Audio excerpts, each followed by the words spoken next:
呢個餐唔錯，首先咧一上嚟就係2盅湯，3個人食飯。咁仲有蛋撻味道喎，好似係咪？仲有蛋撻甜品。係嘛？咁啊100。係啊。哇！團購餐有刺身咁有趣喎，雖然唔多，但係咧品質唔差，因為咧我都仲分得到。唔知點解咁紅嘅，一個佢一個大家飯。係啊，一個佢係啊，一個佢一個大家飯。排幾個鐘頭咁嘅喎。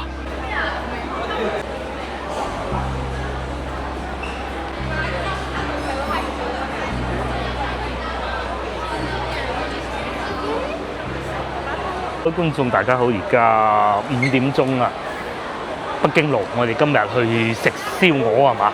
係咪食燒鵝啊？呢排啲燒鵝好紅喎，爭啲紅過世界盃啊！係啊，咩事單先講啊嚇？唔係燒鵝好紅，係鴨髀好紅。哦，鴨髀好紅，仲紅過世界盃。法綠嘅鴨髀啊！係啊，去到先講啊嚇。我哋去翻近海珠廣場天字碼頭嗰邊食嘢。世界盃。中國內地冇乜氛圍，即係你又唔受我哋玩，梗係冇乜氛圍啦。唔係嘅，啱開幕，即係影片拍攝往前數12個鐘頭就係世界盃開幕啦。咁都幾精彩嘅，踢咗2場咁大把啫。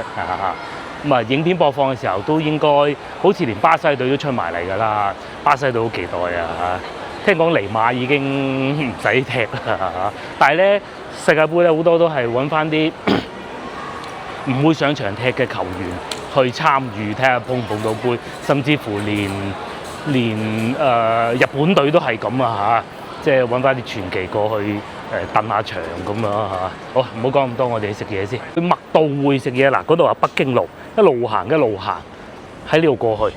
係嘛？呢度咧就北京路地鐵站 B 出口咁啊，一出嚟咧你就跟住啲人咁樣過去就得㗎啦。咁如果咧呢個方向過去咧就海珠廣場咯。我哋就去咧嗰棟樓，睇唔睇到嗰棟樓食晚飯，食燒鵝係嘛？廣州食燒鵝就唔怕嘅嚇。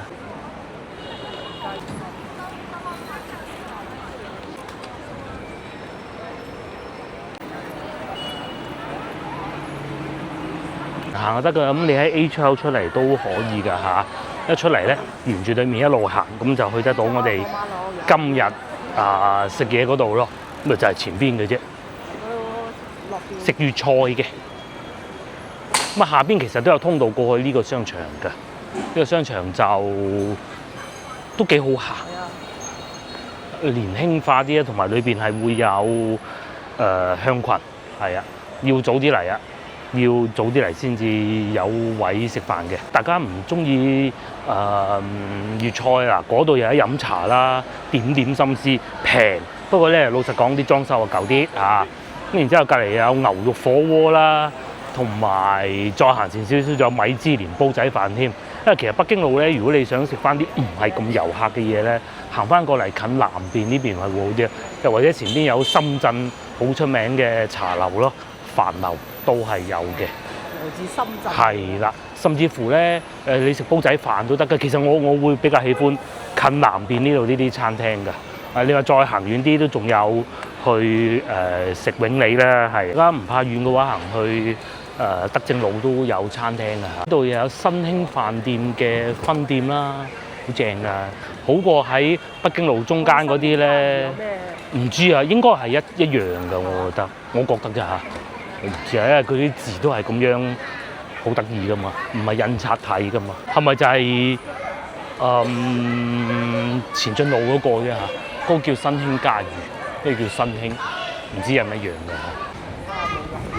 嚇？係，我哋去前邊近翻天字碼頭嗰度食晚飯。咁嗱，鏡頭前方一直行咧，其實就係天字碼頭嚟㗎啦。咁啊，前邊係南關戲院，咁呢度咧就係以前嘅太平沙咯。咁啊，宵夜檔好多嘅呢度，宵夜檔就冇晒㗎啦。連接官亭，連呢個南關戲院都封住咗裝修啊，可能係翻新過佢啊，要嗰度係南關戲院，後尾變咗 disco 咁㗎嘛。咁啊，再嚟呢度就係飯樓咯，都幾過癮㗎嚇。呢個係飲奶茶嘅，裏邊又有。都有嘢行喎，幾靚。不過我哋係淨係去過飯樓嘅啫，呢度就係都可以嘅其實嚇。有得食西餐添，下午茶餐69蚊，呢啲就影相嘅用嚟，又或者彈鋼琴咯。69蚊下午茶餐，幾靚嘅。哦，啲後生最中意呢啲。嗰啲啊，漂亮飯，冇錯啦。白人飯，仲有得健身添。哦，咁啊就係話咁快就到我哋要去個餐廳啦，就係前邊嘅啫。咁如果大家咧喜歡珠江夜遊嘅咧，其實可以喺度食晚飯。上星期咧同學聚會咧，如果佢哋堅持話要珠江夜遊咧，我就會帶佢嚟呢度食晚飯，然之後行過去珠江夜遊㗎啦。不過就佢哋唔係太喜歡，其實好正嘅珠江夜遊。尤其近廣州塔嗰段咧，真係睇到你嘩嘩聲嘅。佢經過嗰啲橋咧，啲橋係啊，啲橋矮，同埋好靚嗰啲燈飾，同埋江面，珠江江面唔係啊勁闊啊嘛。呢度我哋就嚟呢個，係第2次嚟呢個嘅。啊，呢一個係。哇嗱，佢仲有個燒鵝，鮑魚燒鵝㗎，好出名啊！喺呢度上啊。有一行上咪開咯，係嘛？感應啊嘛，佢係環保啊嘛，係嘛？麥道匯冇錯啦。燒鵝就係咁嘅。燒鵝人哋嗰個髀好大啊，嗰嚿骨好長噶嘛。係啦。嗰條骨啊，去到個屎忽咁滯噶嘛。係啦。同埋啲毛咧係仲有毛喺度嘅燒鵝。燒鴨就容易掹嘅。呢啲係燒鵝嚟嘅。燒鵝有個計㗎嘛。係啦，呢啲咪燒鵝咯。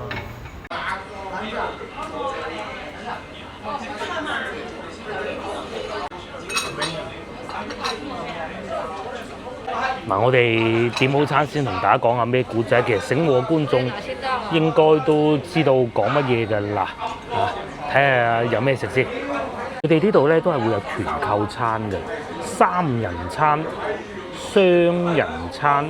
雙人餐呢個係食點心同埋呢個係食點心嘅，但係咧呢個時間段已經冇㗎啦，唔供應㗎啦嚇。咁啊，如果係點雙人餐168就呢個咯，甜蝦刺身啊，哇咁刺激！然之後湯啦，嗰個套餐抵食。呢個燒味就係豉油雞乳鴿，又或者滷水鴨咯，滷水鴨半例啊，同埋蒸海上斑啦咁嘅，同埋仲有蛋撻添。喂，呢個幾好喎嚇，連茶位都包埋添。係啊。咁如果係呢個就點心餐，就食呢啲嘅。咁如果再多個人咧，我哋係唔會叫呢個，因為太多啦嚇，就咁樣嘅。咁其實2、3、1又唔算太離譜喎，佢多個炒飯嚇。呢個係呢個係粽啊，呢個係點心，呢個係4人餐。雙人餐啦，係我哋雙人餐。於點餐咧就係睇餐牌啊，麥道匯，哇！真係講幾十年廣州話都講唔正啊！乜都會啊，俾佢呢度教壞咗啊！咁啊食翻啲字咯。哇！呢啲係火鍋嚟嘅，呢啲係哇幾靚整得。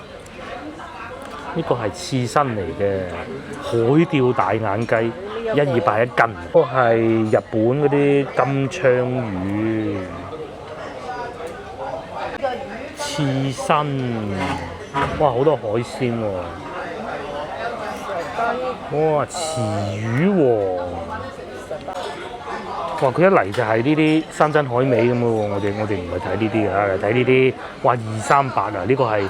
隻雞裏邊有啲鮑魚捆住個邊，嗱咁佢哋呢度咧，其實最有賣點咧，反而係呢一個，佢係會將啲鮑魚啊釀落去燒鵝呢度，咁然之後咧嚟到面前咧一切開，嗰啲汁灑晒出嚟，將啲鮑魚挖出嚟，跟住就做個燒鵝攞去斬咁樣嘅，咁啊當然啦，價格就唔平㗎嚇，係啦，但係就非常有賣點。不過咧2個人就一定食唔晒嘅，咁個就算嗰係4個人都食唔晒，係咪？菜方面啊有呢啲啦，拼掌翼啦，呢啲係小菜，禾稈冚珍珠應該係鵪鶉蛋嚟嘅，蒸肉餅，又或者係無蟹炆雞架，哇！仲有呢啲咁小菜啊，啫煲，佢係稍為貴價啲咁多嘅，精品少少嘅，就唔係嗰啲平價點菜啦，會比豬仔記會稍為再貴啲咁多，但係就再靚啲咯。3團購餐啊嚇，我哋咧就食呢個餐168。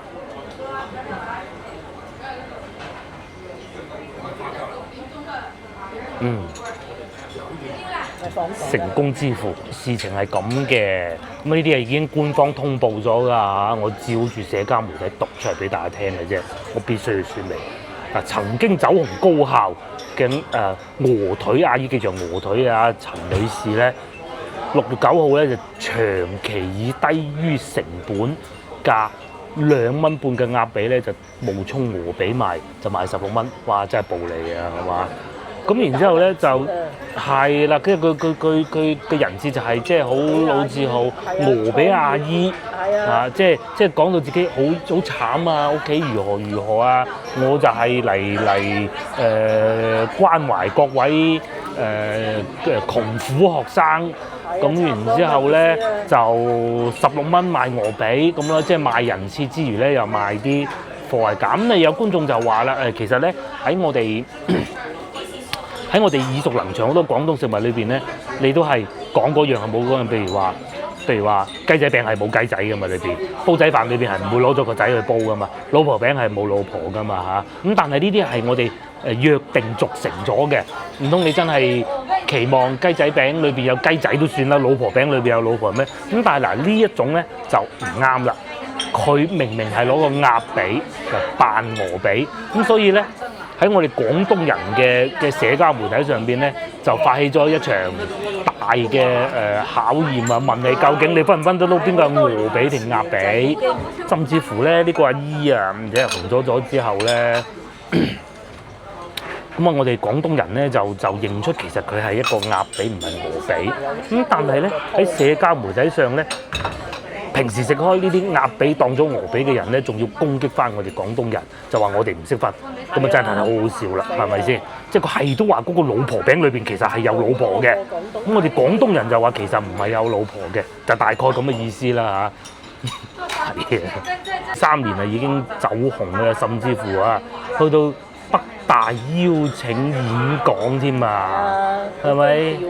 咁啊去到2026年6月9號啊，先至承認啊原材料係鴨髀啊！要係佢喺各大北京高校入邊，係啊，全部賣過幾趟嘅。好啦，都算冇錯冇問題嘅，都算啊！大家食得開心就係啦。但係咧，甚至乎啊，到依家啊，仲俾人發現得到啊，佢嗰個鴨髀係發綠㗎。嗱，畫面我唔俾大家睇，我有睇過，唔肉酸嘅。咁咧，佢咧就聲稱呢啲鴨髀咧，其實係佢個嗰個風味，所以會發綠。咁你話當鴨髀當鵝髀賣都算啦，你食唔壞人咪算咯，係咪先？佢仲要攞啲咁樣嘅出嚟賣，係啊！嗱，呢度有幅咁嘅相啊嚇。鴨最值錢係身上面嘅毛啊！係。即係鴨最值錢係我毛，咁其實我哋廣東人就分得到嘅，係嘛？攞啲鴨嚟但係我喺我哋廣東就好難生存到㗎啦，嚇！因為我哋食嘢啦，哇！呢個餐唔錯，首先咧一上嚟就係2盅湯，3個人食晒。呢個團購餐裏邊包含嘅，咁然之後咧呢度咧就係一個半隻嘅豉油雞。幾靚啊！下邊仲有熱住嘅添，有個爐。有啲北京大學生嚟啊，講真話咧，唔想走啦，書都唔讀啦。我哋中山大學嗰啲就分得到邊啲係鴨同埋我啦。唔係喎，已經政府嚟講星期5嘅地方翻嚟刺身。哇！團購餐有刺身咁有趣喎，雖然唔多，但係咧品質唔差，因為咧我都仲分得到嘅。決定食咗啲刺身先啊嚇，因為啲冰會溶㗎，同埋佢霸住張台好大。就係個造型咯，有發啲。係咯。160幾蚊。係168啫喎。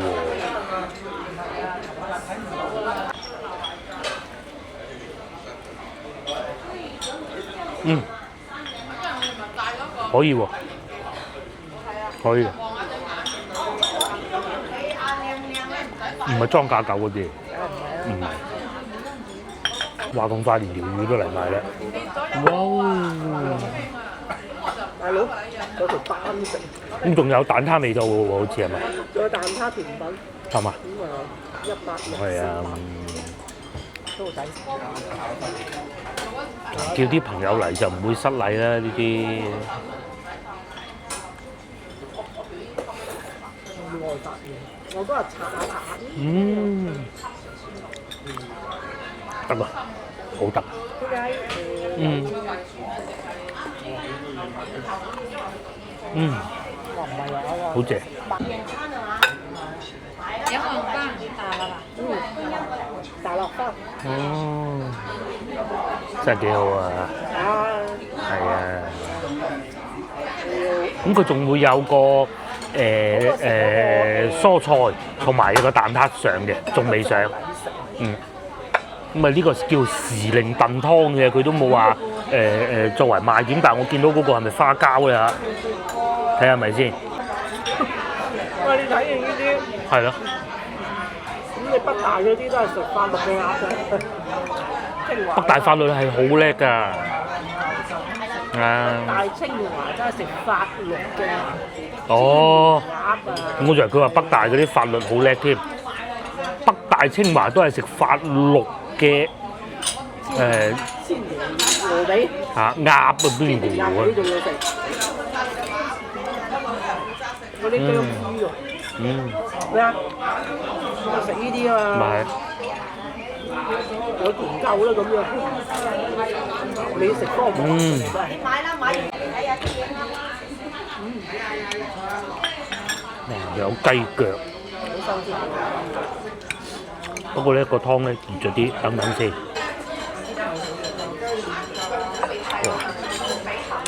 食個魚先。好食。好食係嘛？係啊，我居然有個品質。係咯，呢啲老人家生日都得㗎咯喎，係嘛？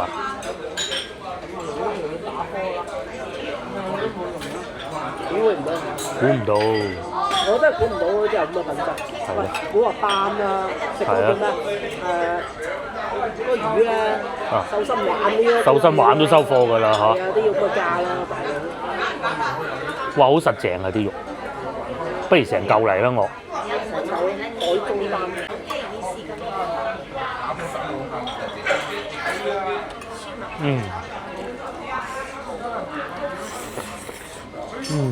好緊細肉，競爭太大啦。競爭太大啊！千祈唔好離開啊！其實呢個位置咁靚，出嚟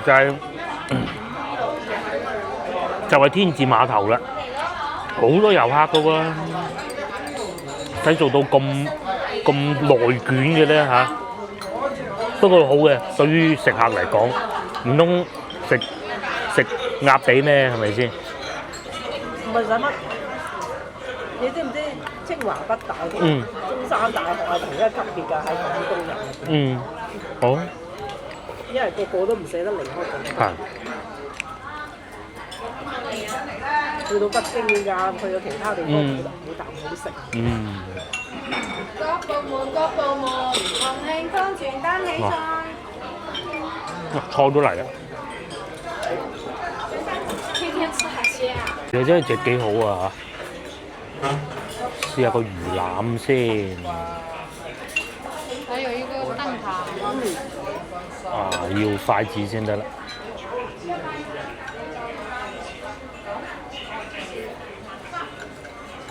考大學都唔好離開廣東啊！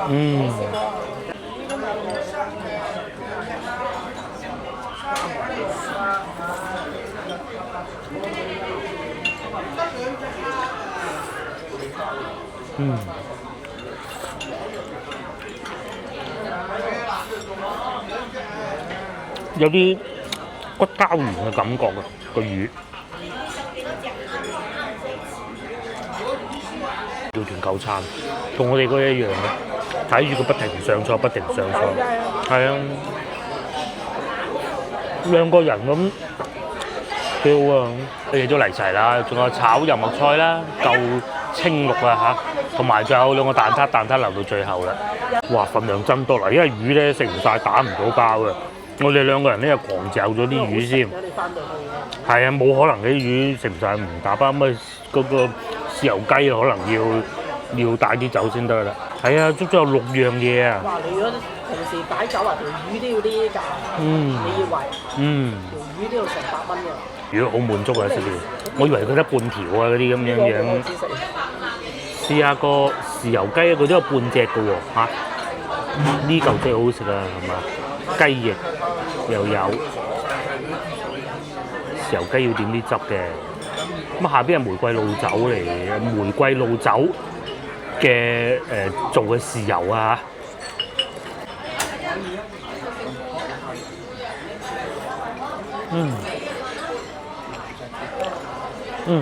都好啊，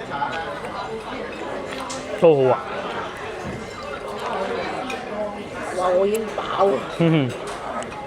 我都飽啊。我食一條魚已經飽啊。係啊，我都飽。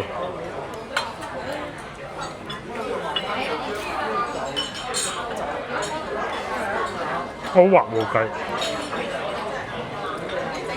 不過雞唔會食晒嘅，因為湯飯仲有飯撻，飽啦已經嚇，飯都係淨係食咗半碗嘢。中午其實我都食好少嘅。你冇爬㗎嘛？係啊，冇爬過㗎。咁有陣間夾出嚟嘅啫。係啊，夾出嚟咪。攞翻去聽日我繼續食咯。同埋個蛋撻飽啦已經。佢嗰個魚咧，佢個魚真係幾好嘅，因為食完個魚就飽咗。你睇佢已經喺度慢慢咁食緊啲菜，好餓仔咁嘅感覺。哎呦！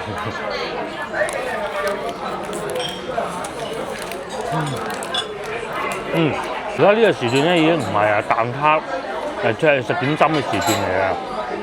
咁咧有啲蛋撻佢攞得嗰個皮啊唔靚啊，會有一種腥味或者甚至乎粟味，呢個係冇嘅。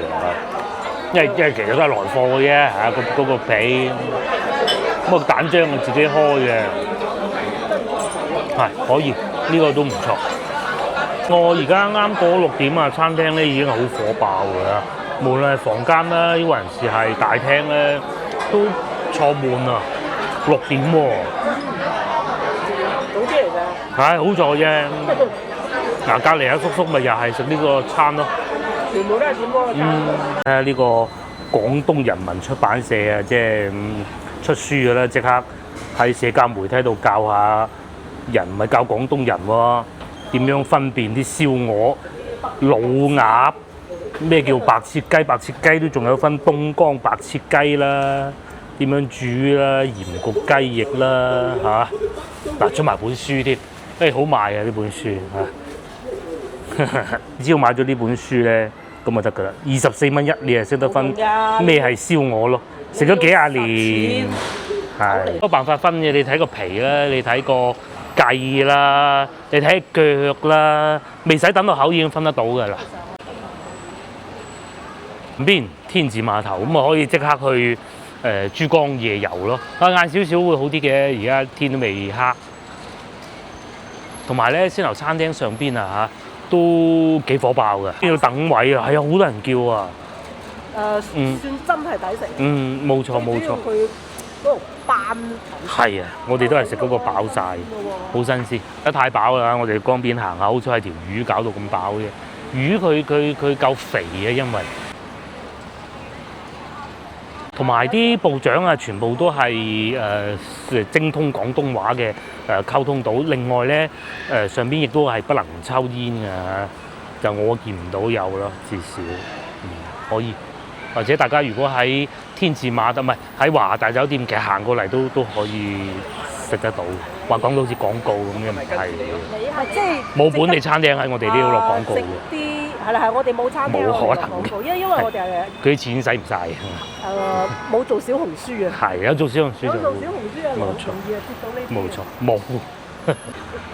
如果咧嗰日啊要我啊定住酒店咧，我就會定喺呢度附近啦。嗱，一樣有亞朵噶嘛，興居酒店。一件事情係咁啊，有觀眾咧就發問啊，留言問啊，嗰啲酒店喺邊？其實咧，通常我介紹嗰酒店咧都係連鎖式㗎，你唔使理佢喺邊嘅，即係好似譬如話唔會有人問71便利店喺邊咁，其實因為佢連鎖式㗎嘛。我介紹啲全季啊嗰啲都係，咁我係冇辦法俾得到嗰個地址你㗎，咁你就揀翻你住嗰度附近咁就得㗎啦。江邊啊，各種都得㗎啦，你唔好揀到去住到東圃啊嗰啲咪係咯嚇。全季啊，咩亞朵啊嗰啲好多㗎，酒店咪好咯，又有機器人啊，大家睇唔睇到？個機器人係送餐㗎，咁佢係喺天字碼頭隔離嘅，呢個係亞朵旗下，不過個價錢咧就不怎麼便宜啦嚇。今晚而家即刻 book。仲有房啊，487蚊。咁如果係下星期一嘅話，即係非節假日咧，就去到400蚊。咁通常咧，我哋訂呢啲酒店咧都係喺美團度訂嘅啫嚇。美團呢個 app 咁就得㗎啦。上邊資料就好齊全㗎啦。OK。咁你知道我大概去邊喎？咁你譬如話我係北京路咁，你咪輸入北京路咁咪得咯，係咪？呢度啊，亞朵酒店幾好啊，400蚊閒日。你珠江夜遊到幾點鐘都好啊，都唔怕啦，係嘛？就遊到3點啫，咁梗係冇咁夜啦，係嘛？都得，係啊，喺度埋站咁啊，翻上酒店好正啊！我哋去江邊行下，東江嚟㗎嘛，冇晒啊，變咗麥當勞啊，好過啦麥當勞嗬。我可以喺嗰啲自助機度買飛添，咁有職員姐姐幫你手啊，但係就要出示你嘅旅遊證件啊，坐船係要㗎。原來東江都仲喺度嘅，我仲話佢執咗粒添，不過執翻個燒臘㗎啦，同埋瑞幸咖啡咯。咁至於呢邊就江邊，嚟影下相都好啊。就算你買唔到飛，你咪嚟影下相咯。哇，睇下日落幾好啊！而家咧珠江日遊夜遊咧好多玩法㗎，有啲咧仲有日料食㗎，成條船包咗佢嚟食日料啊！不過就貴啲啦，咁梗係好似話使到成萬銀嘅，咪食壽司郎嗰啲日料，佢真係嗰啲師傅板前壽司，係啦，嗰個係食燒臘嘅，我啱先仲嗰人執晒一粒添，仲喺度食燒臘㗎嘛，仲燒臘專家。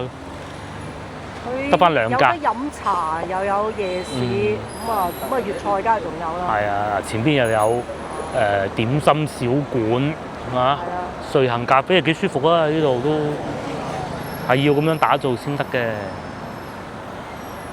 以前咧全立都係東江嘅，係啦，都係佢嘅，係啦。而家就租翻一部分。我仲可以行下江邊咁啊，睇下海珠橋咯。如果你係一個廣州人或者喺廣州住過嘅咧，對海珠橋應該係比較有情懷嘅。呢個珠江夜遊係搞咩啊？呢隻唔係廣州酒家嗰隻咯。係嘛？係呢個咩？咪就係食點心嗰隻啊！哦，食點心。係啊，船飛即係就20幾蚊嘅嗰個茶位，咁啊點心就係咁啊廣州酒家咁嘅價錢咯。係，你食幾多咪幾多咯。計幾多咯？係啊，你唔食都得㗎，冇人理你㗎，俾茶位錢嘅啫嘛。咁啊唔知啊，反正我哋上次100零蚊到咁啊2個人啊。因為成日呢條啊，嗱佢寫住水上茶居嘅喎。2條都係。2條都係係嘛？珠水百年。哦，嗰個都係。嗰個都係。水上茶居。朵咯。嗰個就係亞朵。係啊，嗱你嗰個亞朵咁樣可以望到落嚟㗎，幾正。不過就呢度都望得到上去啊！今晚而家即刻住500蚊有找。500蚊可以啊。係嘛？今晚喎，而家即刻喎，我講嘅係。咁你同學上次就又係500幾啊，幾啊，580啊。你話想晚黑行下咁啊，呢度我覺得呢度仲好過嗰度喎。係咯。嗰度有嗰度。唔係，嗰度有嗰度。嗰度安靜。城區江邊。係。嗱喺度執緊床啊，姐姐。哦，不過呢度望到間房嘅喂。係啊。係咯，望到間房嘅。因為最弊裏邊嗰個唔知望到啊嘛。哇！仲有咩啊？仲有西北菜啊！呢啲冇理由嚟到廣州食呢啲嘅。啊！好，我哋去翻北京路嗰個方向啦。沿路返回咧，前邊過唔到馬路㗎。有冇過馬路？冇過馬路位啊！一路翻到去海珠廣場嗰邊嘅，冇嘅。我有喎，前邊就喺前邊行啦，過馬路。咁以前呢度係好多酒吧㗎嚇，譬如話面前呢一個咁樣啦。咁啊咩 Coco 咩咁嘅，我唔記得咗啦。而家叫做咩 Baby 啊。因為大家喜歡嘅話咧，我成日建議大家坐巴士遊廣州嘛。啱啱經過見到1號巴士咧，佢喺芳村出發過嚟呢邊嘅。咁咧係可以坐一小段嚟睇下江邊㗎。因為江邊呢邊係冇雙層巴士，大家見到上邊啲樹咁密咧，就知道係唔會有雙層巴士嘅，佢行唔到㗎。啊，呢度附近有雙層巴士，但係唔會行江邊㗎。咁啊，坐1號車你就可以咧嚟睇下風景㗎啦，江邊喎嚇，幾時睇都好啦。咩啊？唱歌啊？全部都係遊客，坐到滿晒。坐到滿啊！全部都係遊客嚟，你睇下兩層都好火爆啊！珠江夜遊，旅遊城市嚟㗎，廣州，笑死！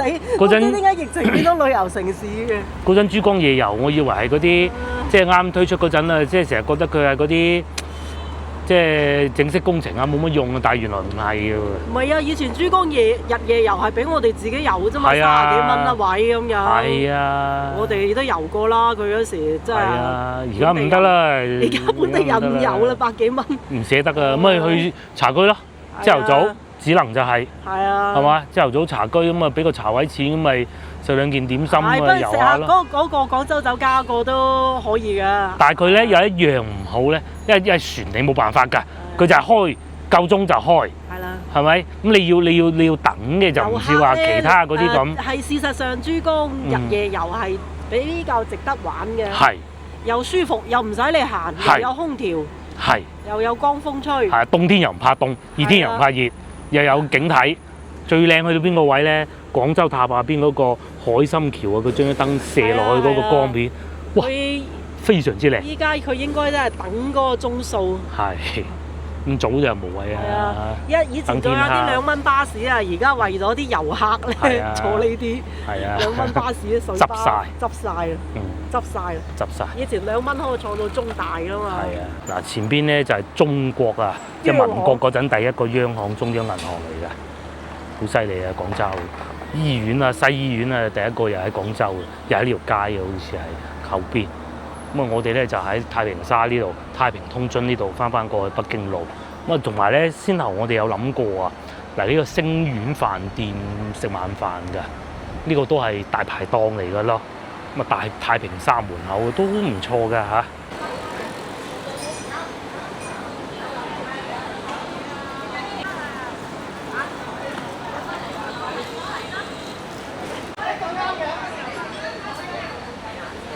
喺呢度啦，老字號傳統粵菜風味。咁啊，隔離咧係海員俱樂部啊。我記得以前咧呢度係有東湖酒家嘅，不過而家好似唔見咗咁嘅。不過唔重要。喺後邊嗱，嗰度寫住東湖酒家。咁先頭我哋食飯嗰度咧，其實就喺呢度過去嘅啫。呢度就係坐喺樹底食大排檔啊，好正啊！平沙又或者叫做太平通津啦嚇，通津咪就係外邊咪就係通津咯，外邊江咪通津咯，北接太平沙，太平沙連接過去江邊咪叫通津咯。咁啊，仲有好多有趣嘅路名嘅，呢度寫住太平江岸，宋代就已經有嘅。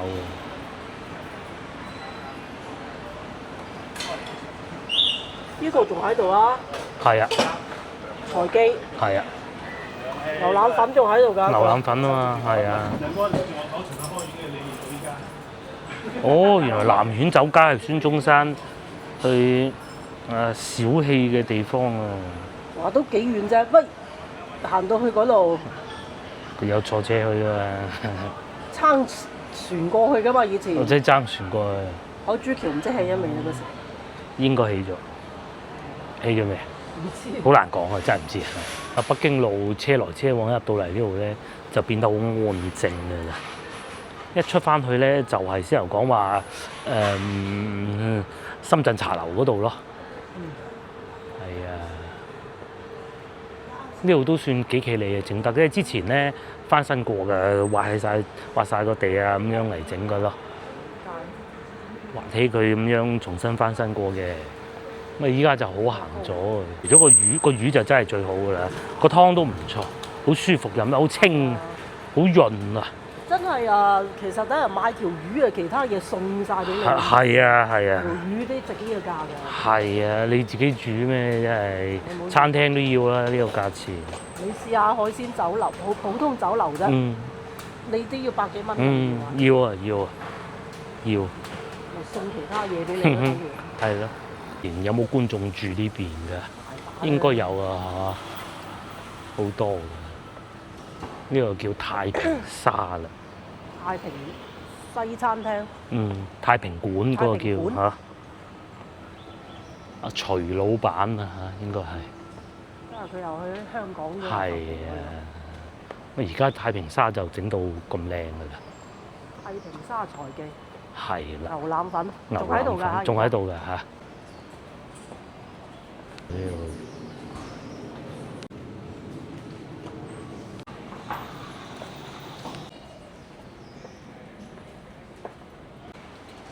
沙變成咁啊！我都細個嗰陣都唔係咁嘅，我記得冇而家咁企理嘅，起碼好似呢棟樓都未有喎當時，但係唔肯定啊嚇。咁啊，然之後咧一直行翻出去咧，轉右就係先頭我哋食飯嗰度嚟㗎啦嚇。咁大家如果唔想好似我哋咁行咧，其實你可以喺天字碼頭直接往後行咁啊，去得翻地鐵站啊，又或者係北京路咁咯。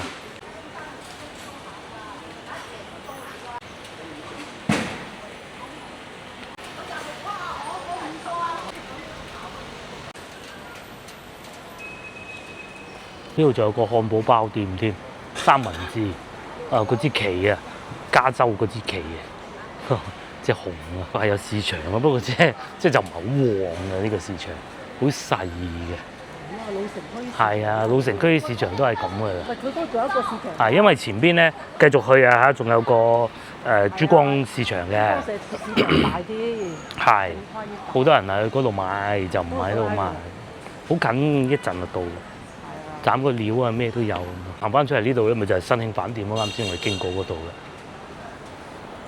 係啊，幾靚啲。哇！呢棟樓幾靚嚇，幾高。又諗唔到太平沙變成咁啊！依家。嗰架平價茶。錯咧，以前呢度仲有個牌坊嘅，不過拆咗啦。應該就喺呢個位㗎。係啊，因為近呢幾年先拆嘅啫。啊，希望我冇記錯啦嚇。太平沙嗰幾個字啊嘛。要抵食啊！啱先嗰度係，仲掛住先頭嗰度啊！係啊，梗係我要嚟呢個好啦，我哋諗到幾間嘅。廣州嗰啲真係好內卷啊！係啊，做爛事啊！但佢出品又唔差，同埋佢又冇錢賺。好嚴格嘅廣東人。係啊，差啲你都做唔落去嘅。咧，如果大家翻到嚟北京路遊玩咧，其實咧找尋美食啊，你就喺地鐵站近地鐵站呢邊，係北京南呢邊，就再往北咧，就主要都係遊客嘅。即使唔係遊客咧，都冇呢邊咁多餐廳。嗱，咁你就算煲仔飯你都唔差噶嘛，係咪先？啊！但係咧，你話去到嗰邊咧，就揾5間出嚟都冇咁容易啊！呢度就都多。就係惠福路嗰度最差。係啦，個煲仔飯都唔係唔得㗎，呢個都8蚊燉湯添，大杯氛圍都係有㗎噃。世界盃呢啲俾晒版權錢嘅要，而呢啲就人少啲啦嚇。呢部分咧就行下影下相嘅啫。北京南嗰邊先至係餐廳食嘢嘅，呢邊一路去就影相。邊啊 City Walk 嘅。係啦，行好啊，嗰度行啊，仲有幾個景點都值得去。欣賞珠江兩岸。冇錯。所以就點解變咗做旅遊城市？係啊。有咁多歷史景點又。係啊，哇！包到啲燈咁，啲棵樹咁靚。我話俾你知。唔通食燒鴨咩？幾好喎，幾舒服喎。冇啊，嗰種啲風吹埋嚟，好似開咗興，好熱嗰種感覺啊！咁啊，正前方係地鐵站啦。咁啊，上邊吹嚟啲風都涼涼地嘅。係啊，有陶陶居啊，又有西餐店啊。上次我哋食嗰個乜嘢話？同個女食下烤肉啊，嗰啲都有。咩都唔好食嘅。咧就都係要去翻先樓嗰啲好啊。係啊，呢啲粵菜酒樓，正式食一餐。冇錯。上次我哋食嗰啲烤肉嗰啲難食到死嘅。呢個鏡頭正前方咧，其實都有全季酒店啊。呢度價錢同先樓嗰個差唔多咯，460蚊。係啊，咁啊爭幾廿蚊咁樣今晚。有別的小孩。全季酒店，玩法又翻嚟北京路。天黑就開始喺呢邊行咯。如果你翻到嚟廣州遊玩啦，咁啊珠江夜遊玩過啦，咪嚟行下北京路咯。係啊，呢個係一條船嚟㗎，海上絲綢之路啊。其實咧，廣州好似唔係海上絲綢之路嘅起點嚟嘅。好似泉州先係嘅，但係廣州係一個大站嚟嘅咯。因為而家揸車去泉州都要7-8個鐘㗎嚇，6個鐘啦。你叻啲，但係以前咧就坐船啊，喺泉州一路過嚟嘅。元朝嘅時候咧，泉州係中國一個大埠嚟㗎，因為佢哋要將啲貨物運翻過去中東啊各種嗰邊㗎嘛，咁啊泉州一路過去咁嘅。沿住廣州咁樣一路去印度洋咁過去嘅，呢個就係復刻翻當時嗰條船啊嘛，都擺咗好耐嘅呢條船喺度。啲後邊嗰條爛路啊，依家都仲係咁嘅喎，未整好喎。前邊有幾個花檔，慢慢翻新中啦。呢度入去咧就係高第街裏邊嗰個方向嘅。咁啊，近起義路嗰邊咧都會多啲鋪頭嘅，但係近翻北京路呢邊咧就冇，全部都係啲爛屋嚟嘅，同埋好多遊客啊！大家睇唔睇到？我最中意買呢啲嘅啦，獅子頭睇世界盃開幕式，我梗係冇睇啦，我睇重播嘅啫。有那布布出嚟跳舞，有2隻，着住件波衫走出嚟，好開心嘅。同埋有好多中國贊助商咯，賣牛奶嗰啲，係啊。其實嗰啲廣告咧，中國賣牛奶贊助商咧，就梗係唔係俾洋人睇嘅啦。難道你將啲牛奶賣去俾紐西蘭咧？即係嚇，都係賣翻啲廣告咧，都係貨翻中國觀眾嘅啫。佢寫中文字嘅，果然幾舒服啊！話説早幾日之前咧，咪同老婆嚟過北京路嗰日係朝頭早。不過朝頭早都有遊客咁，但係同而家比就梗係而家好多啲。今日星期5啊嘛。朝頭早啊，冇人㗎呢度。比想象中好啦嚇。都冇隻嘅。同而家比就梗係而家多嘅，好正常嘅啫。熱鬼啦啦邊個？你未開門喎。係，而且嗰日仲冇而家咁涼爽咧。唔係喎，高第街口呢度都有鋪頭喎。我先頭仲話啲鋪頭近嗰邊多啲，咁啊裏邊咧就賣衫嘅嚇。係啊，賣衫嘅。從美百貨這邊換貨。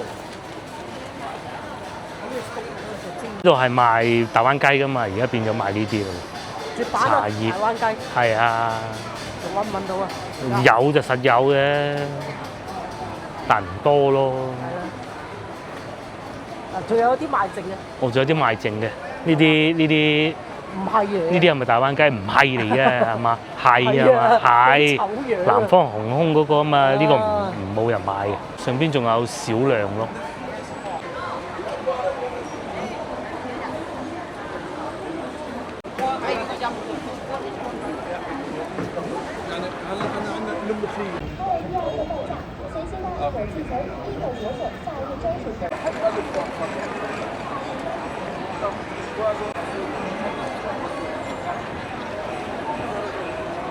係咁旺㗎啦，北京路即係幾時都係要嚟北京路，好似我哋咁，即係唔知係即係湊下熱鬧咁嘅啫。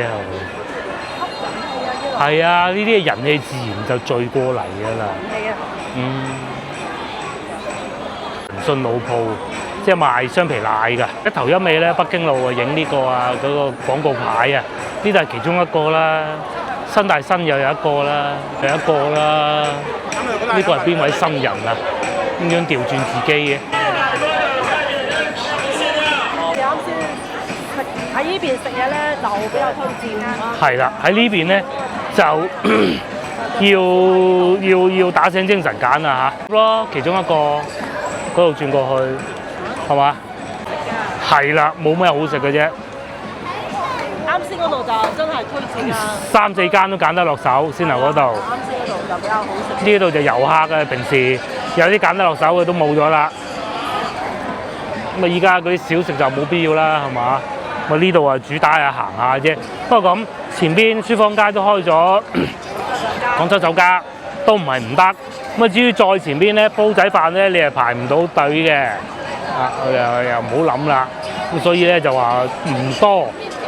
咁睇你係點揀咯。如果你係遊客嘅，其實遊客會好啲嘅，因為遊客咧會覺得每樣都好新鮮咁啊。試下我哋就不必啦嚇。師傅咁我哋係唔會買咁啊。但係其實如果譬如話你坐高鐵咁樣買包師傅食好過癮㗎，好好食㗎。不過而家少咗好多啦買，同埋佢好乾淨㗎。有永盈茶餐廳咯，不過香港觀眾冇嚟上嚟食永盈茶餐廳啊嚇。呢度啊有幾間屋啊，因為佢係危樓啊。之前咧聽社交媒體講啊，有啲老細都唔做啊，因為要佢翻新，佢又冇錢翻新喎，咁就唔做咯，搬去第度做咯。係啊，咁啊好多牛雜檔呢啲啊冇乜所謂嘅，臭豆腐咁坐喺路邊食啊，好過癮喎嚇。係啊，蟹黃湯包啊，咁樣牛雜啊咁，係好吸引遊客嘅呢啲。小食。生蠔呢啲咁樣。因為呢啲都唔係廣州美食。係啊。所以就如果你話睇下廣州味就我哋就麻麻地啦，對呢邊呢啲餐飲就，因為呢度鋪位係好貴嘅。係。喺呢度租得鋪嗰啲都要啲利潤比較深嘅。係。咁啊，甚至乎可能你喺又唔租啦嗱。有啲仲係即係來貨啊，咁樣搬嚟呢度賣咁咯嚇，所以就係話鋪租好。係啊，咁啊銀記腸粉啦。即係腸粉咯，叫腸粉啦，係腸粉唔預製噶嘛。呢度有一間唔做，比較耐煲煲靚咯呢個。芝麻糊世家，呢度仲有大佛寺。揀美食咧喺北京路咧就真係呢邊難選擇啲，不過影相咧就呢邊真係靚啊！你睇燈上邊幾鬼靚啊嚇，整到嚇。就翻個靚機位，嗰啲唔係中100萬嗰啲嘅，嗰啲係即開㗎。嗰啲係中30萬嘅啫。中到就係嘅，嘿。中到啊30萬都冇所謂，你中到先得㗎。分幾種㗎？呢啲因為點解佢咧係遊客咁啊？你真係中到即刻就攞錢走㗎啦嘛，啱唔啱啊？咁但係嗰啲500萬咁，你係遊客你都翻嚟攞。如果中到嘅話，不過又冇咁容易中啦，500萬啊！全部都係刮嘅，不如買個雪糕食好過啦。彩票夢就不如，我覺得係。估比分咯，今朝都爭啲估中咗嘅。不過調轉咗，買足彩，買2蚊啫嘛，我黐線。我又唔係買2蚊啊！咁係，佢都係買2蚊嘅。唔係，但係嗰啲刮刮樂唔同㗎，刮刮樂唔同我哋平時睇攪珠嗰啲㗎，佢係現場開㗎。頭蝦好似冇咁多人㗎喎，長期排隊，北京路排隊王，應該係佢。好多人㗎呢一間。係啊。拉埋行李嚟食咁嘅喎。真係啊！唔知點解咁紅嘅，一個佢一個大家飯。係啊，一個佢係一個佢一個大家飯。排幾個鐘頭咁嘅喎。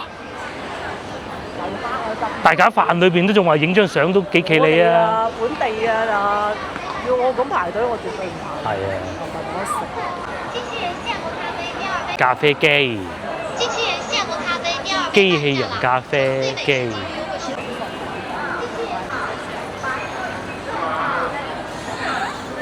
優惠10.9元，快來！